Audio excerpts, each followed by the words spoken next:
Now, at your results, you announced you were purchasing Alinta Energy's power generation assets up in the Pilbara. Is this a bit of a shift in strategy for APA Group?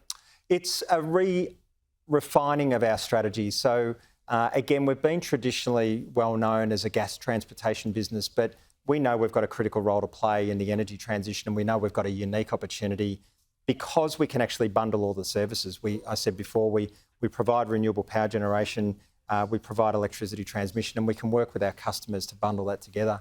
The real strategy around the Pilbara acquisition, the Alinta Pilbara acquisition, is working with the big mining companies who are all trying to come off diesel-fired power generation. They're trying to decarbonise their own operations, and we can work with them to bring renewable power generation, batteries, gas firming, electricity transmission as a bundled package for them. Yeah, so who are the big customers that you're going to be servicing up there, and is that going to be the big focus, you think, for the mining sector over the next decade, just decarbonisation?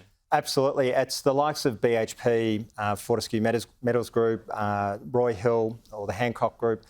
So you're talking about some of the world's leading mining companies. And that's just the Pilbara region. We're also one of the big players in Mount Isa. We've actually just this year commissioned what is Australia's largest remote grid solar farm. It's called the Dougal River Solar Farm in Mount Isa, and we effectively provide all of the energy to the mining customers and the communities in Mount Isa through the renewable power generation firmed by gas. And we've got a similar strategy there with the Pilbara as those big mining companies are trying to decarbonise, as they're trying to come off diesel. So how far into the future are we talking before your more power generation assets supersede the pipeline business? Look, the pipeline business is still critical to the energy system, and we're convinced gas has got a very long role to play in the energy transition. Again, you can't bring renewable power generation to market without gas, and if we want to accelerate the removal of coal, you need to ensure that you're firming that renewable power generation with gas. So if anything, we see more gas coming to market, not less over time. Clearly, when we look at the remote grid and working with the big mining companies, they've got the same agenda. They're trying to come off diesel. They're trying to ensure, very importantly, that their operations are very reliable.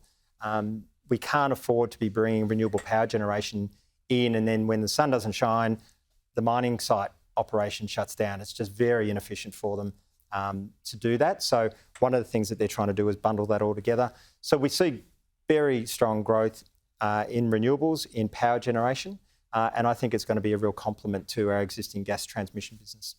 One question we've been asking a lot of chief executives recently is about inflation. What's the biggest way you're feeling inflation in your business right now?